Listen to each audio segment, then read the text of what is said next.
Okay, so vector in standard position when the initial point of a vector is at the origin. So we'll do some where it's not at the origin. If you look at this page, it's before the other page, like they were out of order in the packet. So this would be a vector that's not in standard position, right? Because it does not originate from the origin. So that's what they're talking about there. We're going to go to this page after this one.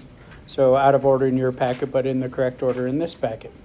So we get this magnitude or length of the vector by doing a squared plus b squared. And then we're also going to get this angle right here, right? So the only thing that's a little bit funky about this is what quadrant is this one in? One. What quadrant is this one in? 3. So sometimes you do inverse tangent and you get an angle measure that's not in the correct quadrant. And you'll either need to add 180 or 360 depending on what angle measure you get. So we'll go through several that are like that so you can see what's going on. So first thing we're going to do on this is the magnitude. So it's kind of like two absolute value bars with the R in the middle. And then we're just doing 7 squared plus 24 squared. When you do 7 squared plus 24 squared, you get square root of 625. Anybody know what that is? 25. So super helpful if you memorize squares from 0 to 25. Super helpful. You'll get into a hard calculus class after pre-calc. Knowing stuff like that will help it make it easier. All right, so now we do inverse tan, right? So we're getting theta. To get theta, we do inverse tan, so tan -1 of b over a. So bust out your calculator and make sure it's in degrees. And do second tan of 24 divided by 7. 73, we'll go 100, 0.74 degrees. So then is that in quadrant 1, 73 degrees? Yes, because quadrant 1 goes from 0 to 90.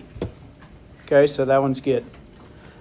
Then we're going to do this one. So -3 squared plus -1 squared is square root of 10. If you can break apart the square root, always break apart the square root. If it asks you for a decimal equivalent, you just do square root of 10. I'm just going to show you both ways for the whole thing, and then you do whatever you're supposed to do given the directions in the homework. Then we do inverse tan of -1 over 3. So you can just do 1/3, right? Because the negatives are going to cancel. And what do you get when you do that? 18.43 degrees.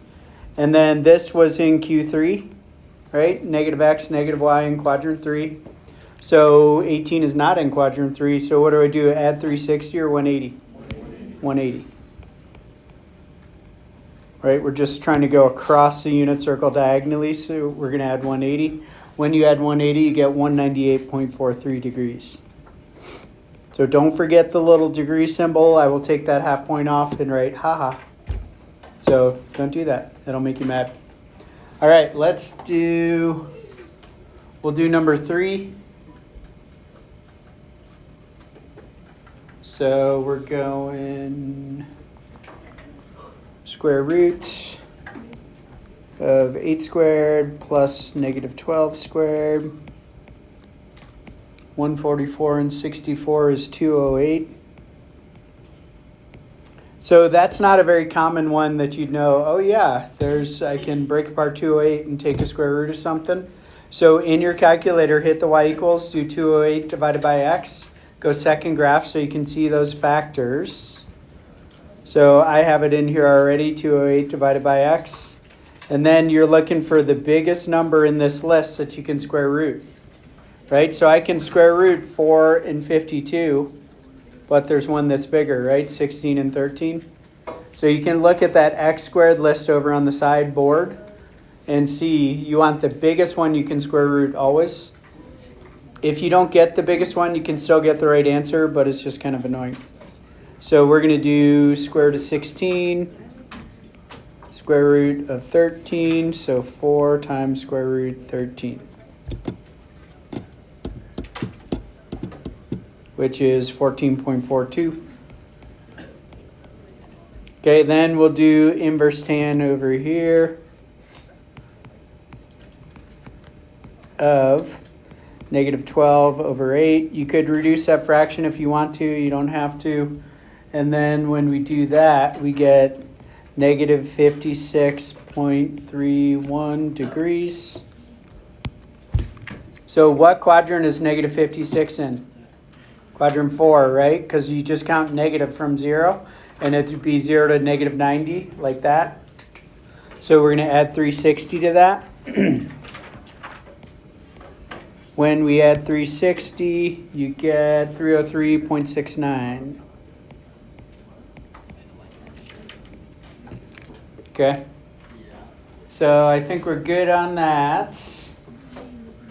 They're all similar. You either add 180 or 360 if you need to, but not always. Then you're going before in your packet where it says writing any vector. Question? Yes. Yep, exactly. Okay, so component form right here.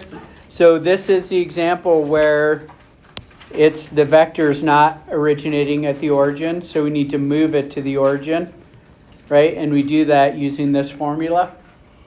This formula is V equals, it's kind of slope related. You just go x2 minus x1, comma y2 minus y1.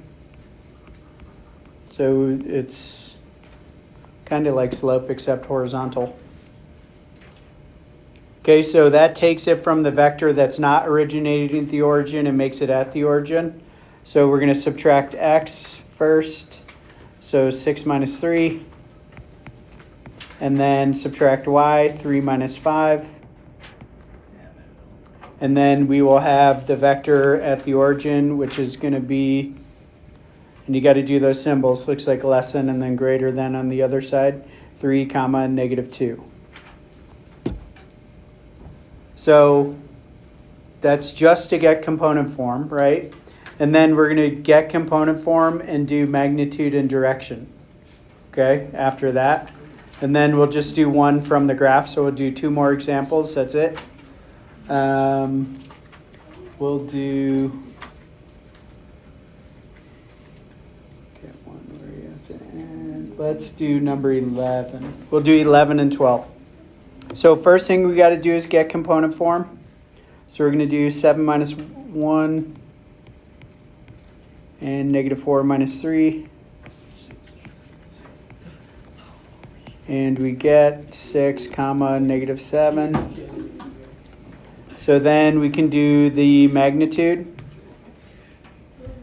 Let's just do it.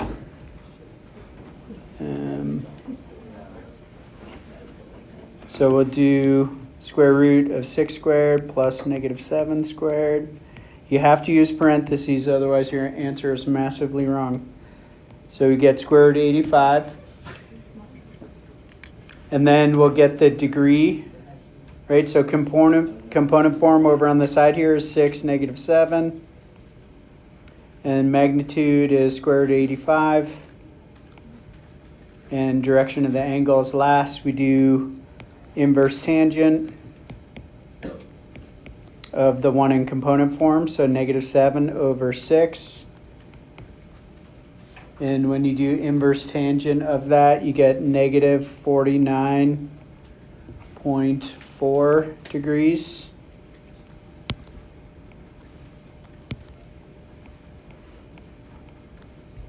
Okay, and this one right here is in what quadrant? Positive x, negative y. Quadrant 4, right? So then what do we add here? 360, right, to get that positive angle. So plus 360, and we get 310.6.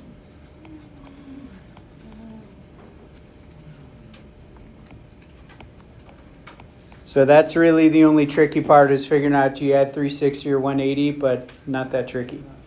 So this one we have to write the order pairs over here. So I have -1, 4.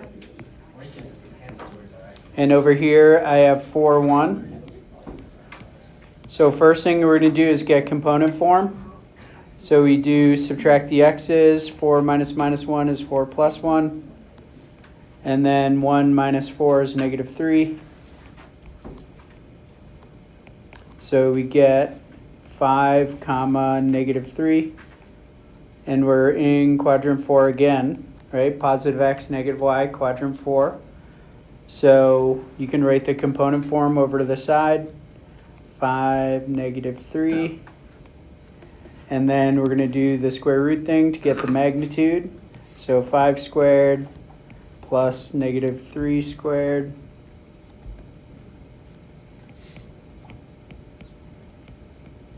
So we get 25 and 9, which is 34. If I care whether you write it in like square root form or decimal, I'll tell you on the test. Square root's the most accurate, right? Because that's an irrational number, square root of 34, decimal that doesn't repeat. Then we'll do inverse tangent to get our theta of -3 over 5. When we do that, we get -30.96. So then I have to do what? Add 360. When I add the 360, I get 329.04. Don't forget the degree symbol in your answer. That's it, right? No big deal. Cool. Your homework is